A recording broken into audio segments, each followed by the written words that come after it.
chose, c'est que si on l'appelle, on appelle le Mahdi le prince de la colère, c'est pas quelqu'un qui va pouvoir tout de suite se mettre en colère et qui va la maîtriser. C'est quelqu'un qui cache une colère, t'as vu, tellement violente à l'intérieur de lui, c'est qu'il lui faut des années pour la maîtriser, tu vois, jusqu'à qu'il va en être le maître, en fait. C'est pour ça qu'ici, ils te disent que le doué de force était présent, était déjà présent, parce que ça fait partie d'une de ses caractéristiques, le Mahdi, tu vois, sa colère. Au début, dans les lives, que le Mahdi, il a appelé le bouquet, le pleureur. Mais le pleureur, faut pas croire, le pleureur du style, il va pleurer pour un rien ou pour ci ou pour... Non, rien à voir. Il va pleurer pour tout ce qui est, on va dire, humanité, mais en relation avec son Seigneur. Des choses qu'il ne comprend pas qui se passent, on va dire, sur Terre, ou des situations de certaines personnes, comment ils ont agi, et qui comprennent pas, ils comprennent pas que tel mal peut être comme ça, et que, tu vois, en fait, c'est comme s'il se plaint envers son Seigneur. Il se plaint envers lui. Et ben ça, en vérité, c'est que c'est Allah qui lui donne cette sensibilité, t'as vu, pour justement comprendre ça. Mais ça le met en fait dans un état où ça qu'il va chercher à comprendre. Le fait qu'il va pleurer, ça va quoi? Ça va attendrir son cœur. Son cœur, il va s'ouvrir et là, il va recevoir la compréhension des événements. Et c'est pour ça qu'on va voir qu'en vérité, le Mahdi, eh ben, c'est Ibn al-Insan, tu vois. Parce qu'il y a des gens, ils vont méditer comment faire 1 franc, 2 francs, tu vois. Ben, le Mahdi, il va méditer, il va chercher à comprendre pourquoi il y a tel mal sur Terre. Pourquoi les gens, ils agissent comme ça. Pourquoi ils font, tu vois, tel mal et ainsi de suite. Tu vois.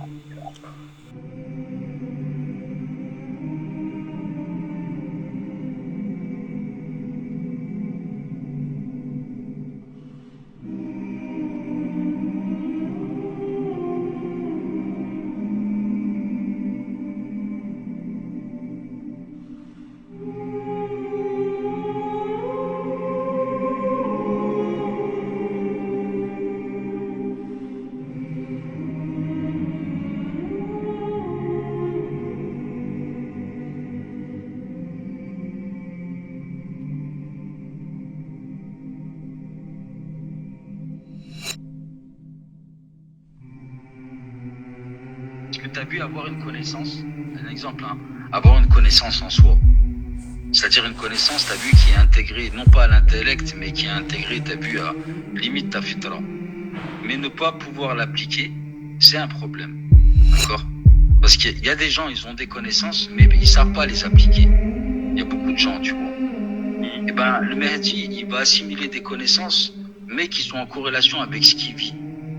C'est-à-dire que le support d'apprentissage est la vie du Mahdi. C'est pour ça qu'on va voir que, en fait, eh ben, les gens, t'as des gens, ils vont le traiter de ci, de ça, et on va voir que c'est son entourage. Ça, c'est tout à fait logique. Ça peut pas être d'autres personnes, tu vois.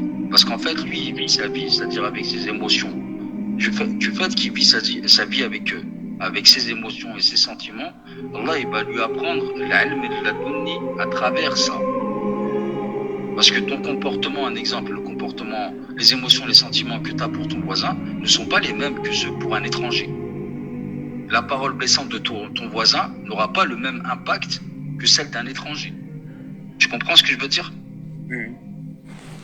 Et c'est tout ça qui va faire que ça va conditionner le cœur du Mahdi pour qu'il soit prêt pour cette nuit de l'Islam.